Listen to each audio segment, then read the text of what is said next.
maninho e maninho, sejam bem-vindos ao nosso podcast Égua Nutri.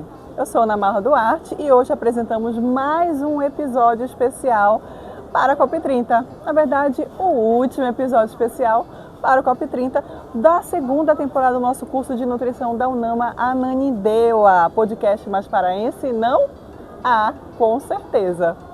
E com isso, claro, primeiramente precisamos dar uma salva de palmas para os nossos queridos monitores que estão atrás. Nessa edição especial do COP30, trouxemos uma pessoa mega especial que já participou, inclusive, da nossa primeira temporada. E hoje ela vai falar um pouquinho para a gente sobre povos da Amazônia, como comunidades ribeirinhas, indígenas e quilombolas podem contribuir, portanto, para essa preservação da nossa Amazônia, com certeza. E, portanto, sejam muito bem-vinda mais uma vez ao nosso podcast nessa edição especial. Se apresente um pouquinho e a gente já começa a falar. Então, público aqui do Égua Nutri, né? Nosso melhor podcast ultimamente, né? Nosso podcast de nutrição que fala assim na integralidade, né, da nutrição, nossa, numa perspectiva de saúde e doença, integra, né, o ser humano como um todo. E aqui a gente está hoje, eu, Richelle, que já veio colaborar um pouquinho com a Ana, né? Maravilhosa.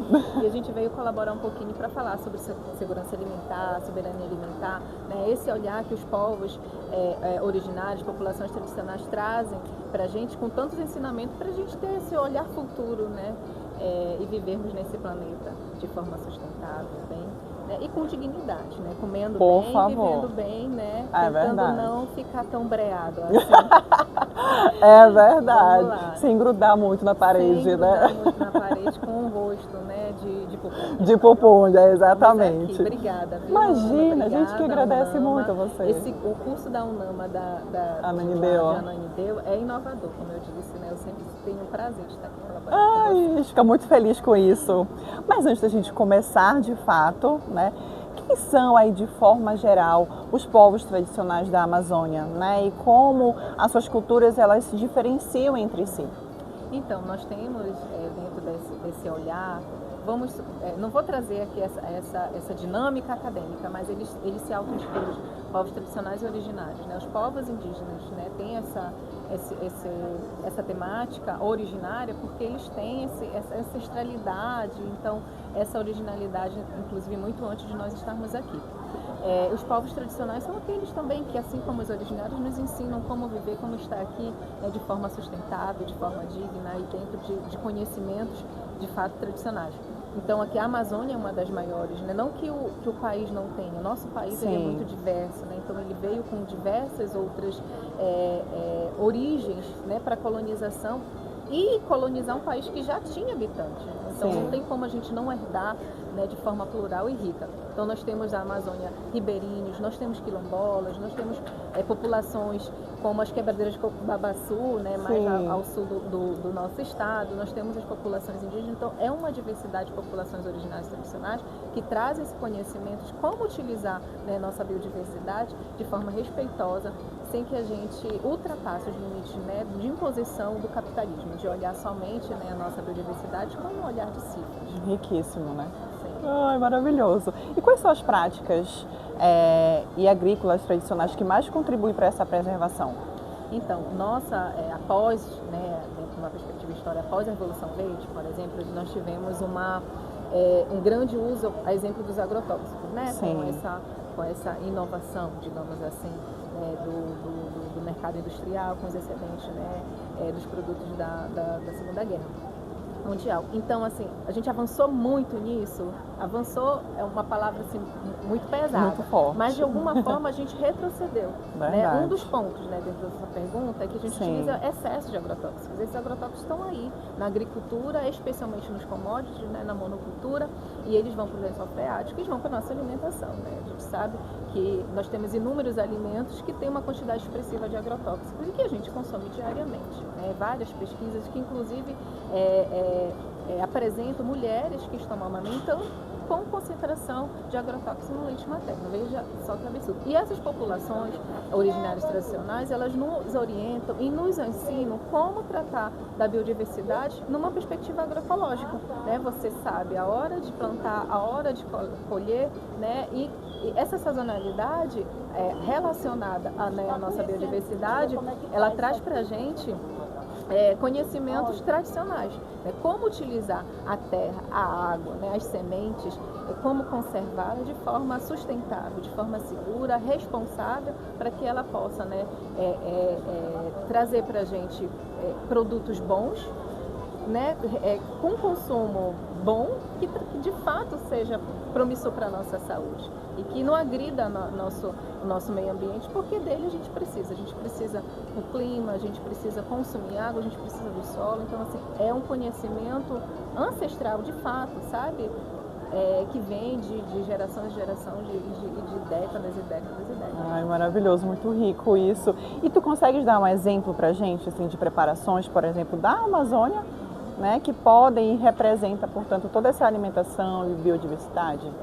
Eu gosto muito de falar da farinha, né? Maravilhosa. A farinha, ela é uma das grandes riquezas que nós... Sim. Né? Grandes riquezas e grande riqueza de fato, tanto de cifras quanto de alimento. Gente, uma farinha boa não tem condição. É verdade. Me desculpe quem não gosta, mas assim, uma farinha boa.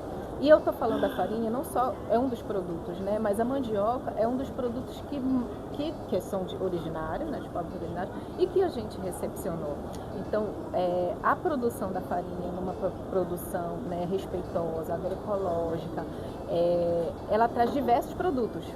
E aí eu vi uma reportagem de um chefe, um grande chefe, falando assim, qual que é o alimento que mais demonstra a nossa cultura? E ele falou pra gente do tacacá. Ele falou na reportagem, né? Ele falou, o tacacá.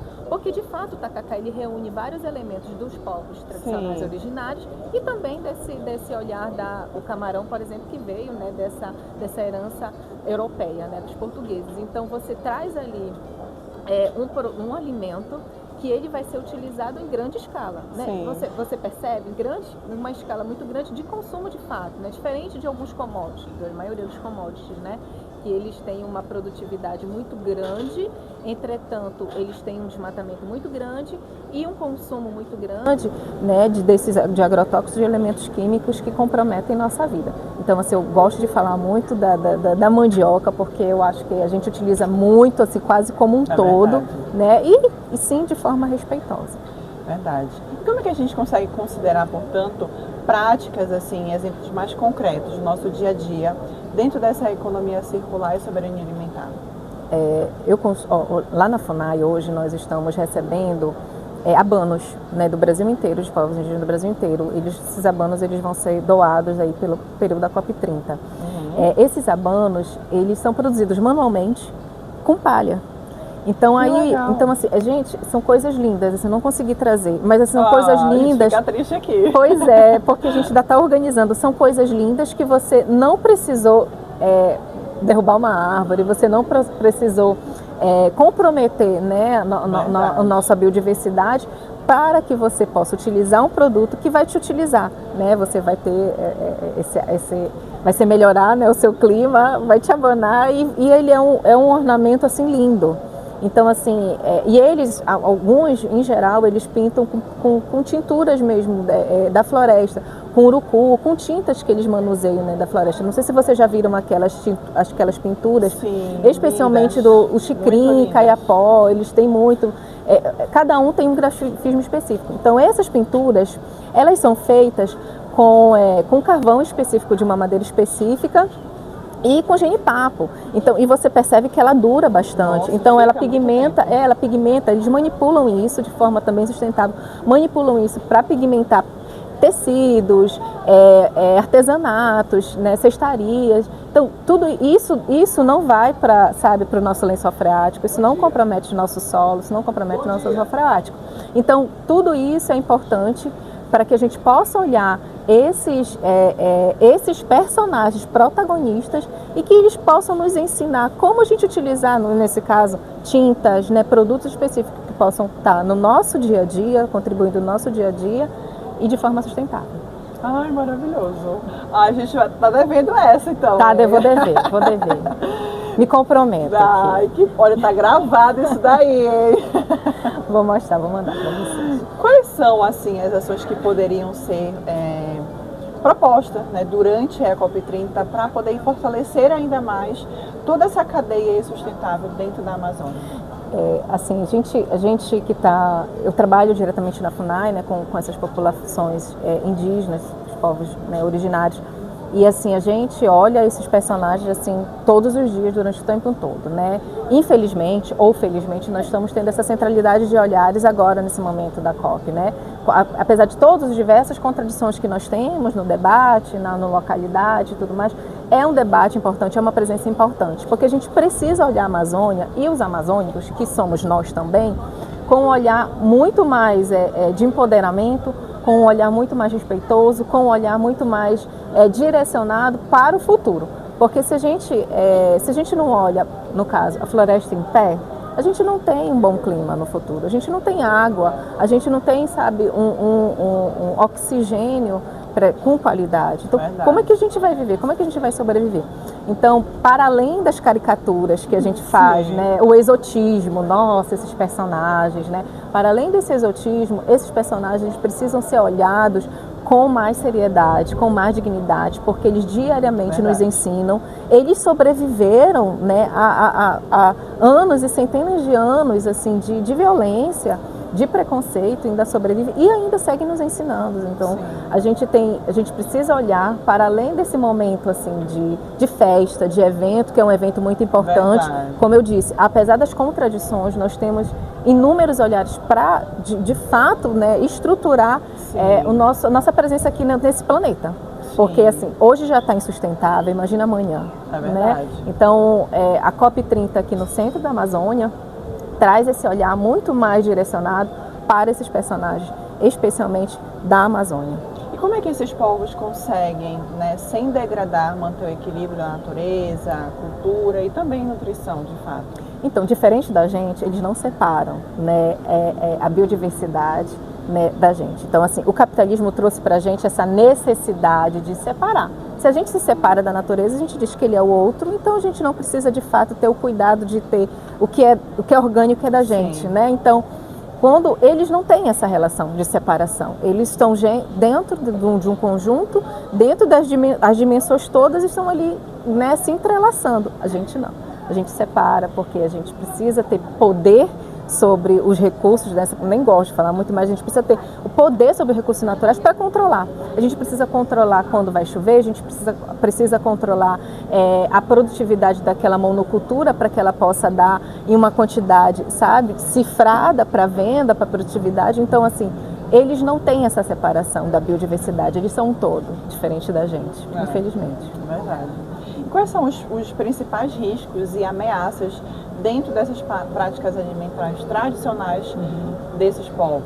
Então, eu sempre falo que o cerne é o território, né? Se a gente não tem território seguro, demarcado, sabe, homologado, e não estou falando só de territórios indígenas que sim, que são importantes, mas as reservas florestais e todos esses aparatos, né, de proteção, de preservação permanente. Então, quando você não tem isso, você não consegue extrair dali produtos da floresta, você não consegue ter floresta em pé, você não consegue ter água boa. Né? A gente tem um risco muito grande, por exemplo, quando a gente, em geral, nós temos os territórios indígenas como ilhas verdes, ao redor de monocultura, de pasto. Então, quando você observa, especialmente de cima, né, de satélite, você fica assim, quanto preocupado, né? Porque você imagina, se você tira ali de uma nascente toda aquela parte de planta, de vegetação, você compromete completamente aquela nascente, né? E você, além disso, você tira toda aquela vegetação daí de cima, imagina o clima, né? O desconforto térmico que fica. Então, se a gente não olhar, de fato, o território enquanto cerne, né, com segurança, ele demarcado, ele ausente de conflitos, isso, como eu disse, estou falando não só de povos indígenas, estou falando de populações tradicionais, reservas extrativistas, né, tudo isso que, inclusive, nosso Chico Mendes, né, tanto lutou. Se a gente não olhar esses territórios, nós vamos nos prejudicar. Assim. A gente precisa entender que tudo está entrelaçado, né? Nós precisamos dessa população em luta, em preservação, né? A gente com esse apoio, para que a gente possa também ter clima bom, alimentos bons, né? Assim como eles. Eles vivem, eles sobrevivem, são resistentes e resilientes há décadas, há centenas de anos, e ainda seguem nos ensinando mesmo com todas as problemáticas. E não é à toa que esse grande evento está sendo aqui, né? Não é à toa, né? E eu acho que, como você me perguntou, é uma responsabilidade grande para a gente, é um aprendizado grande para a gente, traz, sabe, o holofote para que a gente precise olhar esses personagens, porque eles são protagonistas, mas nós fazemos parte também. Muito fazemos parte. Ninguém está separado aqui, está todo mundo junto, dentro da mesma dimensão, e todo mundo precisa colocar as mãos aí em prática para trabalhar. Todo mundo precisa colaborar, gente, por favor. É importante que a gente, assim, por exemplo, na nutrição, tem inúmeras situações na nutrição, desde a nutrição, né, na área de produção, né, alimentação coletiva, enfim, inúmeros comportamentos e ações que nós podemos ter para que a gente possa ter uma relação sustentável com o nosso ambiente de trabalho, com o alimento que a gente oferece, com o alimento que a gente consome. Eu sempre falo, né,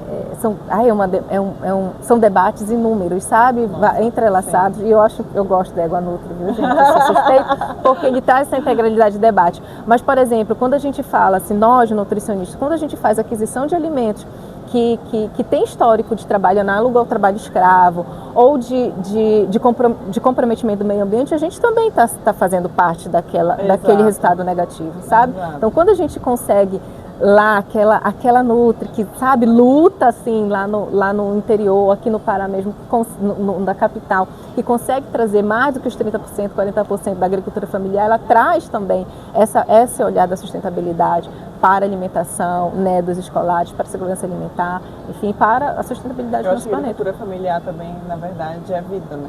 Sim.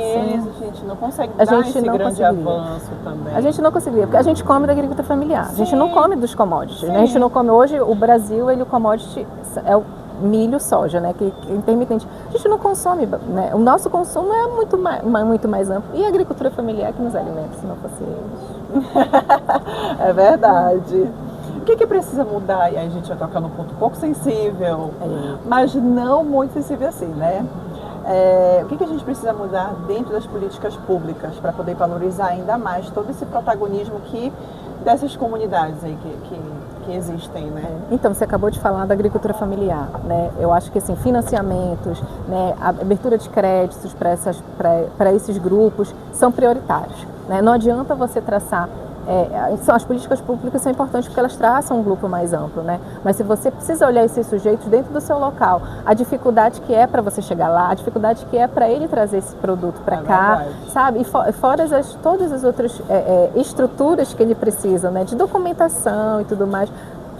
Isso é só um exemplo, né? Para que ele possa produzir, de fato, alimentos e que esses alimentos possam chegar até a gente. Então, um olhar muito mais específico e diferenciado para essas populações, de ir lá, sabe, de reconhecer o que eles têm, reconhecer na sua especificidade e trazer esses produtos e essas informações para que a gente possa dinamizar, seja na escola, seja no hospital, seja na nossa vida, sabe, de fato. O Brasil, né, nós aqui no Pará, Belém, a gente ainda está muito aquém, por exemplo, da reciclagem, muito aquém. Nós temos iniciativas muito importantes, inclusive que são dessas populações tradicionais, populações originárias, de lidar com o lixo, de lidar com esse excedente que a gente não utiliza. Mas a gente tem um projeto muito legal, inclusive na UNAM, hein? Olha só, gente, olha só, tá vendo? Então, assim, sabe, a gente pensa assim, não, é só a universidade, é só o curso de nutrição. Faz diferença, né? Faz grande diferença. Então, por exemplo, nós viemos no início, né, na gestão política passada, atual, sobre o lixo, né, o lixão daqui de Belém, o descarte do lixo da região metropolitana. Nós temos iniciativas ótimas que utilizam, né, nesses lixões o metano, né, que é um dos maiores poluentes. Enfim, então, assim, são inúmeras iniciativas e que as políticas públicas precisam, mais uma vez, olhar o sujeito no seu local com essas especificidades. Maravilhoso. Eu acho que ficou muito claro que a gente sim precisa preservar muito aí a nossa floresta, preservar o nosso alimento, né? E assim a gente consegue ter um futuro melhor, né? Não só pra gente agora, mas para os nossos filhos, nossos netos, deixar um lugar bom, sim, saudável, né? Agradável, por favor, né? E agora chegou o nosso momento, hashtag fica a dica. Na prática, né, como nós aí consumidores e profissionais da nutrição, como é que a gente consegue, portanto, apoiar, né, a preservação aí da Amazônia através das nossas escolhas alimentares? A gente precisa ter consciência nas nossas compras. Eu acho que é um grande ponto. Isso é um grande ponto, né? Produzir, gente, assim, o que a gente produz de lixo, sabe, assim, de coisa que vai descartar, copinho que a gente utiliza por aí, né? A quantidade de copo descartável que a gente utiliza, e a gente está na moda das garrafas, né? Carregar, né, essas coisas, né, para todo lugar. Só te cortando rápido, teve inclusive uma vez a minha mãe falou, acho que foi uma festa em casa, ela falou assim, nossa, a gente produziu tanto lixo hoje, e é verdade. Produz, e a gente também ainda não tem esses direcionamentos para reciclagem, para que isso também possa ser utilizado, né? Esse é um ponto. Outro ponto, o consumo da água, com responsabilidade. A gente acha que é infinito. Não é infinito, isso aqui é finito, né? Tem gente que passa assim, nós somos agraciados e nós não passamos falta de desabastecimento de água. Mas isso é um ponto futuro que pode estar próximo. Sim. Então isso é outro ponto. Eu acho muito interessante, eu sempre falo, né, eu acho muito importante da onde a gente compra, né, da onde que vem, e olhar com responsabilidade, porque não é o supermercado com aquela embalagem toda fechadinha que de fato, sabe, lutou para que a gente possa ter um alimento bom na nossa mesa. Ele vem de uma outra cadeia. Eu acho que a gente precisa olhar. Nós, nutricionistas, precisamos olhar essa cadeia. De onde que vem esse alimento? Por onde que ele perpassa? Ele tem trabalho análogo, sabe, ao escravo? Ele tem exploração do ser humano? Ele tem compromisso, né, com a biodiversidade? Isso é um ponto também importante. Eu gosto de olhar muito, né? Claro, a pandemia trouxe inúmeros ensinamentos para a gente. Verdade. E aí, muitas pesquisas falam quanto que a gente desenvolveu cuidados, por exemplo, com plantas. Eu não sei se você, Ana, mas assim, muita gente trouxe plantas. Trouxe plantas para casa, né? Então, assim, claro que a nossa rotina é uma rotina muito, sabe, muito intensa, muito rápida, muito enlouquecida. Mas eu acho que essa relação, esse olhar, gente, vamos ter mais plantas, vamos plantar mais, vamos manter, né, nossas árvores, respeitar, para além daquela caricatura, daquela exotização, nossa, a natureza, a árvore, sabe? Eu acho que a gente precisa olhar melhor, né, sobre o que a gente tem em casa, o que a gente consome em casa, o que a gente consegue cultivar também. Mesmo no concreto. Né? Maravilhosa. A última pergunta, choros por trás. Se você pudesse deixar em uma palavra, né, que resumisse a relação entre os povos da Amazônia, a preservação da floresta e a importância que a COP30 está, né, se fazendo aqui presente, qual seria a palavra e por quê? Pode ser algo, né, mas assim, eu acho que a sustentabilidade, eu acho que é uma palavra assim do momento, né? Não é porque é o modismo. Sustentabilidade, ela agrega algo muito amplo. A nossa forma de se vestir, a nossa forma de falar, de se comportar, de olhar o mundo, de tomar água, sabe, de comer. Então, assim, você tendo a sustentabilidade como seu pano de fundo, como, sabe, mesmo pano de fundo, mas como protagonista, você vai conseguir olhar todos esses sujeitos da Amazônia, do país inteiro, com mais seriedade, né? Eles têm compromisso com o nosso meio ambiente, com a nossa biodiversidade, e eles têm compromisso com o futuro. Então, se a gente não trata de forma sustentável o nosso planeta, ele de fato vai ser finito. Ele não está aqui para ser infinito, não. Tá vendo? E Marte nem está ainda possível para ser populacionado. Não tá. E vai ser super caro quando for, se for. É verdade. Ai, maravilhosa, obrigada, como sempre. Ana Maria, obrigada. Muito obrigada. Muito obrigada mais uma vez por trazer todo o seu conhecimento, todos os insights que você deixou aqui. Vai participar da COP30 de alguma vez? Vai participar, gente. Então fiquem de olho aí, viu? Vamos estar aí nessa correria. Eu espero que todo mundo esteja envolvido, né? Muita gente não vai poder ir. O Espaço Green Zone, ele está aberto. Gente, vão lá na Aldeia COP, que vai estar lá no NPI, ele vai estar aberto para visitação. Olha, vai ter artesanato também. Lá no Green Zone, ele vai ter artesanato, vai ter assim vários estandes bem interessantes. O espaço mais restrito e fechado é a Blue Zone, mas nós temos vários locais, a UFPA, que vai ter, dinâmicas interessantíssimas que falam do olhar como um todo, né, que precisamos ter para o futuro.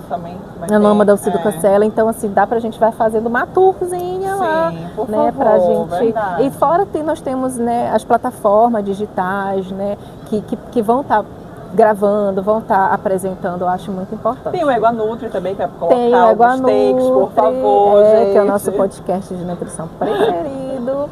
E aí a gente vai acessando, assim, muita coisa importante pra gente enquanto construção, enquanto ser humano e profissional. Verdade, verdade. Mas antes, você não vai sair, claro, ser nosso mimo aqui da casa. A gente adora ser mimado, né, bem gente? Paraense. Bem paraense. E eu já faço coleções do Égua Nutri, viu, gente? Tem um espaço especial na minha casa. Então, para você que não é ouvinte, por favor, aproveita esse momento, curta todos os nossos vídeos, assista os nossos vídeos também, compartilhe com seus amigos e até o próximo episódio. Esse aqui, infelizmente, vai ficar por aqui, que é edição especial. Mas não deixe de assistir nossos episódios nas nossas temporadas. Um beijo e até mais!